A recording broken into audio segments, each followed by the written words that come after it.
The cafeteria at Anderson Air Base was never quiet. Forks clattered, boots thudded, laughter ricocheted off the steel walls like small explosions. Then she walked in, and the noise softened just a little. Maya Rowe, mid-20s, civilian contractor badge clipped to her chest. A faint scar traced her jaw, catching the light like an unfinished story. People noticed her the way you notice a storm on the horizon. Curious, uneasy, waiting to see which way it'll move. "That's the one who messed up the jet's nav system last month," someone whispered. Another voice replied, sharper. "She's lucky they didn't send her home. One more mistake and she'll ground the whole wing." Laughter followed, low and mean. Maya didn't react. She took her tray, sat in the far corner, and ate in silence, every motion precise, controlled.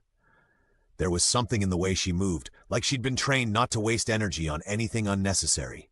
She finished quietly, wiped the table, and left. Behind her, the noise returned. The next morning, dawn cracked open over the Pacific. The airfield shimmered in the heat. Engines rolled awake, turbines whining like restless animals. In Hangar 12, Maya worked alone beneath the open belly of an F-15. Her hands were steady, her eyes sharp, every click of a wrench, every cable check, methodical, exact. A group of airmen watched from a distance. "Isn't that the contractor who botched calibration?" one asked. "Yeah, word is command's just keeping her to fill a slot," another replied. She heard them. She always heard them. She just kept working. Most didn't know who she really was. They saw the limp, the scar, the quiet demeanor, not the years behind them.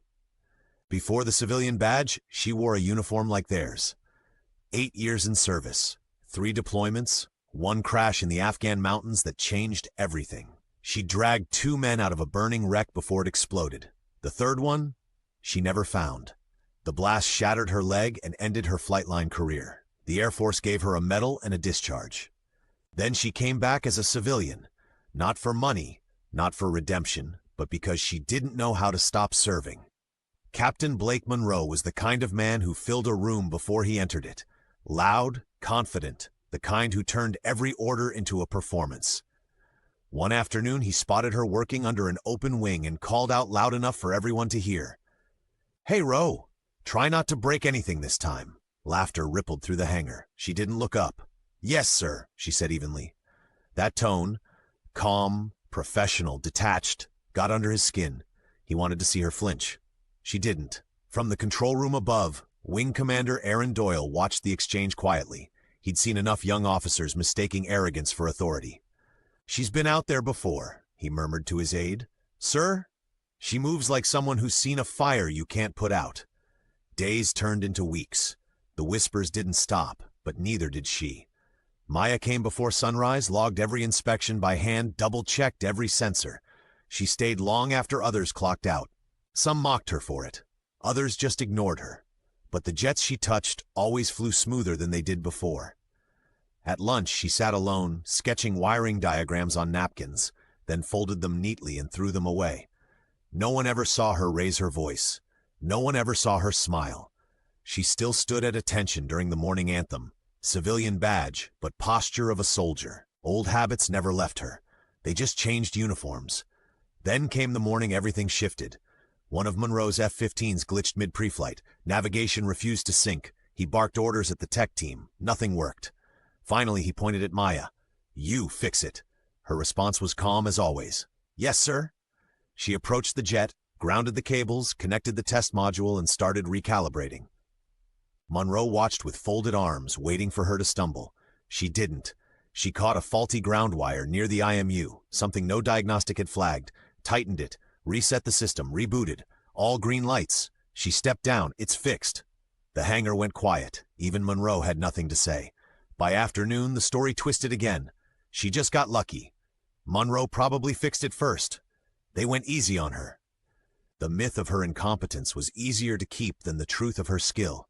She didn't correct them. She never did. That night, the Pacific storm rolled in, lightning crawling across the sky, rain hammering the hangars. A maintenance drill was underway when one of the aircraft suddenly lost hydraulic pressure mid-test. Warning alarms screamed. Pilots scrambled out. Monroe grabbed a radio. "Rowe, get over here now!" She was already running, soaked, limp, barely noticeable in the chaos. Monroe shouted instructions, but she didn't wait. She climbed up, cut power to the primary bus, and began isolating lines manually. Sparks hissed. Steam rose. "Don't touch that!" a tech yelled. "Too late," she said, and bled the pressure line clean. The system stabilized. The alarms stopped. Monroe stared at her, dripping, calm, steady. "Where'd you learn that?" he asked. "Same place you did," she said quietly, "just longer ago." The next day, the storm was gone, but something had changed. The jokes stopped. The stares softened. Even Monroe kept his comments to himself. Still, rumors found new shapes. "She's ex-Air Force. She's got connections. She's hiding something big." Maybe she was. But all she ever said was, "Just doing my job." A week later, Commander Doyle called her into his office. He looked at her personnel file, then at her. "You've been through more than most people here ever will," he said. "Doesn't matter, sir," she replied. "Work still needs doing." He smiled faintly. "You remind me of someone I used to know." Someone good or someone stubborn? Both. When she left the office, she walked past the line of aircraft gleaming under the sun, machines she'd helped keep alive. An airman saluted her out of habit. She nodded once, quietly. Some people wear their service on their sleeves. Others carry it in silence. Maya Rowe carried it in every bolt she tightened, every system she fixed, every time she refused to defend herself. She wasn't chasing redemption. She was maintaining duty, piece by piece, plane by plane. And if you looked closely, you could still see the soldier she used to be, hiding in plain sight, behind a civilian badge and the quiet dignity of someone who'd already proven everything that mattered.